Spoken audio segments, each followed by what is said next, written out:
కేరళలో nurse అనిలియా హెగెనస్ case అంటే ప్రతి ఒక్కరికి తెలుసు. ఆమె తండ్రి ఏకంగా నెలకు 10 లక్షలు వచ్చే ఉద్యోగాన్ని కూతురుకు న్యాయం జరగాలని వదిలేశారు.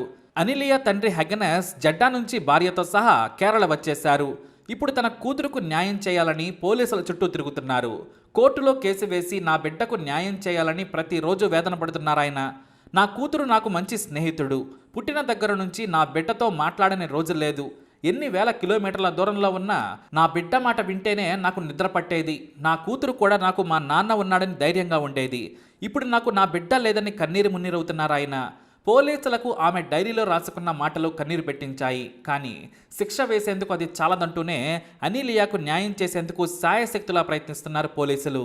ఓ మంచి యువతి జీవితం ఎలా మొదలై ఎలా ముగిసిందో మీరు ఈ హృదయ విదారక స్టోరీలో చూడండి. హెగెనస్ లీలమ్మ దంపతులకు ఒక కూతురు ఒక కొడుకు. పిల్లలకు మంచి భవిష్యత్తు ఇవ్వాలని హెగెనస్ జీవితాంతం కష్టపడ్డారు. పిల్లల కోసం ఆయన సౌదీ అరేబియాలో దశాబ్దం పాటు కష్టపడి ఒక కంపెనీలో ఉన్నత స్థానానికి చేరారు. అంతేకాదు తన వారిని కూడా అక్కడకు తీసుకెళ్లి మంచి జీవితాలను కల్పించారు హెగెనస్. మనం మంచి చేస్తే మనకు కూడా మంచే జరుగుతుందని నమ్మే మృదు స్వభావి హెగెనస్. కూతురు అనిలియా అంటే ప్రాణం. ఆమె కూడా అన్ని తండ్రితోనే పంచుకునేది. కొడుకు అభిషేక్ కూడా అక్క అంటే ప్రాణంలా ఉండేవాడు. అందమైన కుటుంబం, ధనవంతులు, ఆర్థిక కష్టాలు లేవు. అనిలియా తనకు ఇష్టమైన నర్సింగ్ కోర్సు పూర్తి చేసింది. జడ్డాలోని ఒక కార్పొరేట్ హాస్పిటల్లో స్టాఫ్ నర్సుగా పనిచేసింది. తెలివైన అమ్మాయి. కానీ ఆమెకు ఎంఎస్సి నర్సింగ్ చేసిన తర్వాత టీచింగ్ ఫీల్డ్లో స్థిరపడాలనేది ఆమె కోరిక.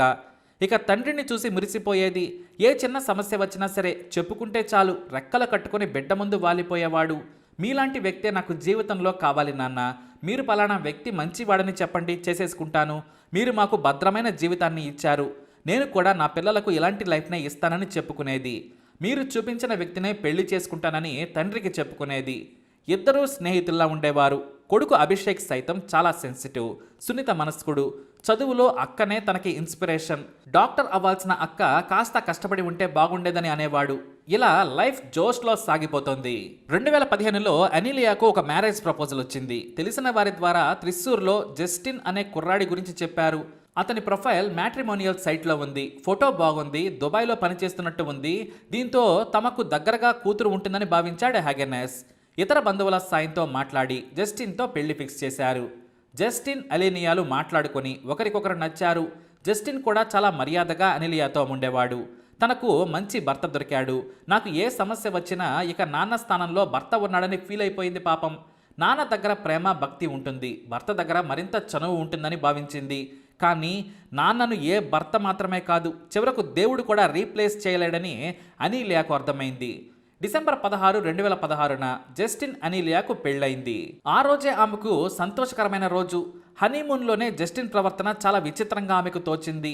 అత్తా భర్త ఇద్దరూ మాటలతో అనిలియా మనసును విరిచేశారు. భర్త గౌరవం ఇవ్వడం లేదు, పైగా ఆమె చదువును వెక్కిరించేవారు. నర్స్ అంటే చదువులేని వ్యక్తి అని అవమానించారు. ఆమె సర్టిఫికెట్లు నకిలీవన్నారు. ఇంట్లో తనకు ఎదురైన సమస్యలను మొదట తన తమ్ముడికి చెప్పుకుంది. తన వయసు వాడు అర్థం చేసుకుంటాడని అభిషేక్కు ఫోన్ చేసింది. తన బాధ చెప్పుకొని ఏడ్చింది. అప్పటికి ఆమె భర్తతో దుబాయ్లో ఉంది. చదువు కోసం కొచ్చిలో ఉన్నాడు అభిషేక్.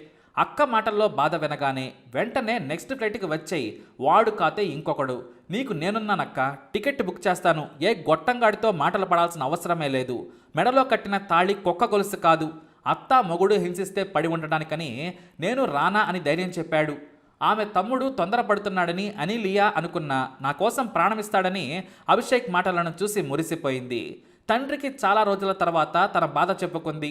ఏం మాట్లాడాలో కూడా హెగెనస్కు అర్థం కాలేదు. ఎందుకంటే ఆమెకు గొప్ప జీవితాన్ని ఇద్దామనుకున్నాడు. నా కూతురి జీవితాన్ని నేనే నాశనం చేశానని భయపడ్డాడు తండ్రి. ఇంతలో పోలీసులు అరెస్టు చేస్తారనే భయంతో భార్యతో సహా త్రిశూర్ పారిపోయి వచ్చాడు జస్టిన్. అప్పుడే ఆమెకు ఒక విషయం తెలిసింది. దుబాయ్లో జస్టిన్ చేసింది చిన్న ఉద్యోగం. కేవలం పెళ్లి కోసం, డబ్బుల కోసం డ్రామాలాడాలని మదనపడింది. ఇంతలో 2018లో అనిలియాకు ఓ కొడుకు పుట్టాడు. మొదట తండ్రిని బాధ పెట్టలేక కష్టాలను అనుభవించింది అనిలియా. అత్తింటి టార్చర్ను మనసులోనే పెట్టుకుంది. ఇప్పుడు బిడ్డకు తండ్రి ఉండాలని మరోసారి జీవితాన్ని త్యాగం చేసేసింది. తండ్రి జడ్డాలోనే ఉండి కూతురితో రోజు మాట్లాడేవాడు. అయితే త్రిశూర్ రాగానే బెంగళూరులోని ఒక పేరున్న నర్సింగ్ కాలేజీలో ఎంఎస్సి అడ్మిషన్ వేసింది అనిలియా. అక్కడే ఉండి చదువుతోంది. కొడుకు పుట్టిన చిన్నారిని తండ్రి దగ్గరే ఉంచి బెంగళూరులో చదువుకునేది. సెలవు దొరికితే వెంటనే రాత్రి రైలెక్కి తెల్లారి ఇంట్లో కొడుకు ముందు వాలిపోయేది. బెంగళూరులో ఎంఎస్సీ నర్సింగ్ ఫస్ట్ ఇయర్లో మంచి మార్కులు వచ్చాయి. మరికొన్ని నెలలు కష్టపడితే డిగ్రీ చేతికొచ్చేస్తుంది. తన భవిష్యత్తుకు డోకా ఉండదనుకుంది అనీలియా. అయితే మెల్లిగా కొడుకును కూడా దూరం చేసే ప్రయత్నం చేశాడు ఆమె భర్త జస్టిన్. ఆమె బెంగళూరులో ఉండగా కనీసం చిన్నారిని వీడియో కాల్లో కూడా చూపించమన్నా అత్త ఏదో ఓ కారణం చెప్పేది. భర్త ఏ పని పాట లేకుండా ఇంట్లోనే ఉన్నా బిజీ అని చెప్పేవాడు. అతను శాడిస్ట్ అని ఆమెకు తెలుసు. అయితే తనకు సిక్స్త్ సెన్స్ ఏం చెప్పిందో ఏమో. ఆగస్టు 23, 2019 జడ్డాలో ఉన్న తండ్రి హెగెనెస్కు కాల్ చేసింది అనీలియా. తండ్రితో తన బాధ చెప్పుకొని ఏడ్చింది. నాకు నా కొడుకును చూడాలని ఉంది నాన్న, వాళ్ళు చూపించడం లేదని బోరమంది. దానికోసం నువ్వెందుకు ఏడుస్తావు? నువ్వు వెంటనే త్రిశూరు వెళ్ళు, మళ్ళీ కాలేజ్ నాటికి వచ్చేయి. నేను ఈ 10 రోజుల్లో వచ్చేస్తాను, నీ సమస్యలన్నీ తీరుస్తాను. నా వల్ల కాకుంటే నాతో తీసుకొచ్చుకుంటాను. నీకు నేనున్నానమ్మా, ఏడవద్దని తాను ఎక్కడో జడ్డాలో ఉండి ఏడుస్తూ కూతురుకు ధైర్యం చెప్పాడు తండ్రి. తమ్ముడిని నీ దగ్గరకు పంపుతాను అని తండ్రి చెబితే వద్దని వారించింది. నా బాధ చూసి వాడు తట్టుకోలేడు. వాడి ముందు నన్నేమైనంటే ఊరుకోడు. ఇంటిల్ల పాది మీద పడి కొట్టినా కొడతాడు. బావా అని కూడా చూడడు. సమస్య పెద్దదవుతుంది నానా అని చెప్పింది. సరే నువ్వు వెళ్ళు, నేను వస్తానని చెప్పాడు తండ్రి. వెంటనే బెంగళూరు నుంచి కొడుకు కోసం త్రిశూరు వెళ్ళి ఒకరోజు కొడుకుతో గడిపింది. ఆగస్టు 25న మధ్యాహ్నం 3:30కు తండ్రికి మెసేజ్ చేసింది. తాను త్రిశూరు నుంచి రాత్రి 7ంటికి వెళతాను, 8ంటికి బెంగళూరు ట్రైన్ ఉంది, అక్కడకు చేరుకున్నాక కాల్ చేస్తాను డాడీ అని మెసేజ్ పెట్టింది. ఓకే అన్నాడు తండ్రి. ఆగస్టు 25, 2019 త్రిశూరు రైల్వే స్టేషన్కు తీసుకెళ్లాడు జస్టిన్. అనీలియాను ట్రైన్ ఎక్కించి అది కదలగానే ఇంటికి వచ్చాడు. ఆ తర్వాత గంటకే ఫోన్ చేస్తే అనీలియా ఫోన్ కలవలేదు. దీంతో జస్టిన్ చాలాసేపు ప్రయత్నించినా అనీలియా అందుబాటులోకి రాలేదు. దీంతో ఆమె తండ్రికి ఫోన్ చేసి అనీలియా మిస్ అయింది, ఫోన్లోకి అందుబాటులోకి రావడం లేదని చెప్పాడు. వెంటనే పోలీసులకు ఫిర్యాదు చేశారు. కట్ చేస్తే 3 రోజుల తర్వాత అవులా పట్టణంలోని ఎర్నాకుళం జిల్లా పెరియార్ నదిలో శవమై తేలింది అనీలియా. వడికెక్రా పోలీస్ స్టేషన్ ఎస్ఐ గుర్తు తెలియని మహిళ ఆత్మహత్య చేసుకుందని ప్రకటించారు. తీరా విచారణ చేస్తే అనీలియా అని తేలింది. రైలెక్కిన కూతురు చనిపోయిందని తెలియగానే జడ్డా నుంచి తల్లి తండ్రి ఆగా మేఘాల మీద ఏడుస్తూ చేరుకున్నారు. కనీసం భార్య మొహం కూడా చూడ్డానికి రాలేదు జస్టిన్. కొడుకుకు తల్లిని చూపించమని తండ్రి ఫోన్ చేసినా జస్టిన్ పట్టించుకోలేదు. కడసారి చూపులకు కూడా జస్టిన్ కుటుంబ సభ్యులెవరూ రాలేదు. దీంతో తానే కూతురు మరణాన్ని తట్టుకోలేక కొచ్చి తీసుకెళ్లి అంత్యక్రియలు జరిపాడు తండ్రి. కొచ్చి నుంచి త్రిశూర్ వచ్చి తన కూతురు చావుకు అల్లుడు కుటుంబ సభ్యులే కారణమని హెగెనెస్ పోలీస్ స్టేషన్లో కేసు పెట్టారు. కానీ అధికారులు మొదట జస్టిన్ను అనుమానితుడిగా చేర్చలేదు. ఆమె ఆత్మహత్య చేసుకుందని చివరిసారిగా రైల్వే స్టేషన్లో భర్తే ఆమెను రైలెక్కించాడని చెప్పారు. నా కూతురుకు ఆత్మహత్య చేసుకోవాల్సిన అవసరమే లేదు, భర్త లేకపోయినా నేనున్నాను. నాకు కూతురు మాత్రమే కాదు, స్నేహితుడు. మా మధ్య అంత చనువుంది. ఖచ్చితంగా ఏదో చేసి చంపారు. మీరు విచారణ చేయండి. నిజంగానే జస్టిన్ పాత్ర లేకుంటే చివరి చూపుకు ఎందుకు రాలేదు? చిన్నారికి తల్లిని ఎందుకు చూపించలేదని వాదించారు. పోలీసులతో హెగెనెస్ పోరాడాడు. జస్టిన్ అతని తల్లిదండ్రులు పెట్టిన టార్చర్కు ఆధారాలుగా మెసేజ్లను చూపించాడు. దీంతో జస్టిన్ను అతని కుటుంబ సభ్యులను విచారించారు పోలీసులు. కానీ ఫలితం లేకుండా పోయింది. సాక్ష్యం లేకుండా వీరిపై ఎలా కేసు పెట్టాలనేది వారికి అర్థం కాలేదు. గృహహింస జరిగినట్లు తెలిసిన పోలీసులు ఆ దిశగా పెద్దగా జస్టిన్ను కోర్టు మెట్లు ఎక్కించలేదు. ఇంతలో కొచ్చిలోని అనీలియా గదిలో కప్బోర్డ్ కీ దొరికింది. దానిని తెరిచి చూడగా బట్టల మధ్య ఓ చిన్న డైరీ ఉంది. దాంట్లో తన నరక యాతన గురించి 18 పేజీలలో రాసుకొచ్చింది. అది చదివి తల్లిదండ్రులు అభిషేక్ కన్నీరు మున్నీరయ్యారు. తన అక్క మరణానికి పరోక్షంగా నాన్నే కారణమని కోపడ్డాడు. తాను చెప్పినా వినలేదు. మనం అక్కను తీసుకొచ్చి పోలీసులకు ఫిర్యాదు చేసి ఉండాల్సిందన్నాడు. కానీ ఆడపిల్ల జీవితం అలా ఉండదని చెప్పాడు. మొదట కష్టాలు పడ్డా ఆ తర్వాత వాళ్లే సర్దుకుంటారు. మన దేశంలో 150% మొదట జంటలు ఇలానే జీవితాన్ని మొదలు పెడతాయని చెప్పాడు తండ్రి. కానీ ఈ రోజుల్లో అలా కాదన్నాడు. పోలీసులకు అనీలియా రాసిన డైరీని చూపించాడు తండ్రి. ఆ డైరీలో ప్రతి అక్షరం అనీలియా కన్నీటితో రాసినట్లుగా ఉంది. తన కన్నీటి జీవితాన్ని 18 పేజీల్లో ఇలా రాసుకుంది అనీలియా. నాకు పెళ్లికి ముందే ఎంతో సంతోషంగా ఉంది. కారణం నాన్న, అమ్మ, తమ్ముడు. నా అంత అదృష్టవంతరాలు లేదనుకున్నాను. మొదట జస్ట్ను చూసినప్పుడు కూడా అలాగే అనిపించింది. చాలా బాగా మాట్లాడాడు, కేరింగ్గా ఉండేవాడు. కానీ నా పెళ్లి రోజే నా జీవితంలో చివరి సంతోషమైన రోజు. ఆ ఫోటోలే నా తీపి జ్ఞాపకాలు.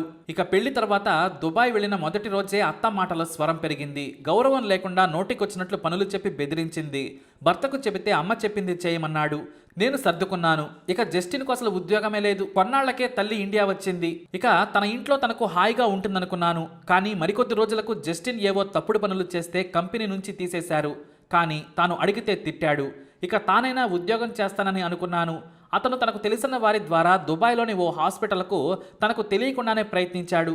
కానీ ఈ సర్టిఫికెట్లతో నీ భార్యకు ఉద్యోగం రాదని చెప్పారు. వెంటనే తన తల్లికి ఫోన్ చేసి అనిలియా సర్టిఫికెట్లని నకిలీవని చెప్పాడు. ఆమె నాకు ఫోన్ చేసి నన్ను మా అమ్మా నాన్నను నోటికొచ్చినట్టు తిట్టింది. నా మాట కూడా వినలేదు. దుబాయ్లో నర్సుగా పనిచేయాలంటే ఓ పరీక్ష రాయాలి. దాంట్లో పాస్ అయితేనే ఆ సర్టిఫికేట్ ఆధారంగా ఇస్తారు. ఆ మాట నేను చెప్పినా వినలేదు. అతను కామర్స్ గ్రాడ్యుయేట్. నాకు ఆ ఎగ్జామ్ పెద్ద కష్టం కాదు. ఒక్క రోజులో పాస్ అవుతానని చెప్పినా పట్టించుకోలేదు. నీది దొంగ చదువు అన్నాడు. కొద్ది రోజులకే మనం వెంటనే వెళ్ళిపోవాలి, పోలీసులు వస్తే జైల్లో వేస్తారని త్రిశూర్ తీసుకొచ్చాడు. ఇంటికొచ్చాక ప్రతిరోజు ప్రతి విషయానికి తిట్టేవారు. ఇంకా కట్నం కావాలి, మీ నాన్న డబ్బేం చేసుకుంటాడని హింసించారు. కూర నచ్చకపోయినా, సమయానికి భోజనం పూర్తి కాకపోయినా సరే చీత్కారాలుండేవి. భర్తకు ఉద్యోగం లేకపోవడంతో తాను ఎంఎస్సీ నర్సింగ్ పూర్తి చేసి టీచింగ్ చేస్తానని బెంగళూరులోని కాలేజీలో చేరాను. అలా అయినా మనశ్శాంతి ఉంటుందనుకున్నాను. కానీ జస్టిన్ శాడిస్ట్, అనుమానించేవాడు. కాస్త అందంగా తయారైతే ఎవరి కోసమని వెటకారమాడేవాడు. ఒకరోజు తాను తీవ్రంగా తిడితే చేయి చేసుకున్నాడు. మరోసారి తమ్ముడు అభిషేక్ ఇంటికి వచ్చినప్పుడు నా మెడ మీద గాయం చూశాడు. గోరు గుచ్చుకొని నల్లగా మారింది. జస్టిన్ ముందే ఏమైందక్కా అని అడిగాడు. నేనేమీ మాట్లాడలేదు. జస్టిన్ చాలా ధైర్యంగా చిన్న గొడవైంది, నేనే కొట్టానని తాపీగా చెప్పాడు. అభిషేక్ కోపంతో జస్టిన్ మీదకెళ్ళాడు. మరోసారి చేయి చేసుకుంటే మాత్రం ఊరుకోను, నీకు ఇష్టం లేకుంటే పంపించేసేయి, కొడితే మాత్రం ఊరుకోనని కొట్టడానికి మీదకెళ్ళాడు. మా మామయ్య వచ్చి గొడవను ఆపాడు. మరోసారి చెయ్యను, ఏదో కోపంలో చేశానని జస్టిన్ కూడా సమర్థించుకున్నాడు. కానీ అభిషేక్ వెళ్ళాక మీ తమ్ముడికి ఎంత ధైర్యమని నన్ను చెంప మీద కొట్టాడు. ఇలా ప్రతిరోజు నరకం చూశాను. ఇంతలో గర్భం దాల్చాను. అయినా నాకు సంతోషం లేదు. ప్రతి సమస్యను తండ్రికి చెప్పి బాధ పెట్టకూడదనుకున్నాను. తమ్ముడికి చెబితే వాడు వెంటనే వచ్చేస్తాడు. అమ్మకు చెబితే ఏడుస్తుందని నా కష్టం దాచుకున్నాను.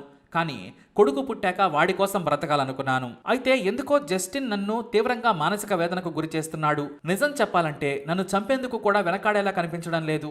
అతని మాటలు, ప్రవర్తన నాకు భయం వేసింది. ఏదో ఒక రోజు నన్ను ఇంట్లోనే చంపుతారని నాకు అర్థమైంది. ఒకవేళ నాకు ఏదైనా జరిగితే దానికి కారణం జస్టిన్, అతని తల్లి కూడా.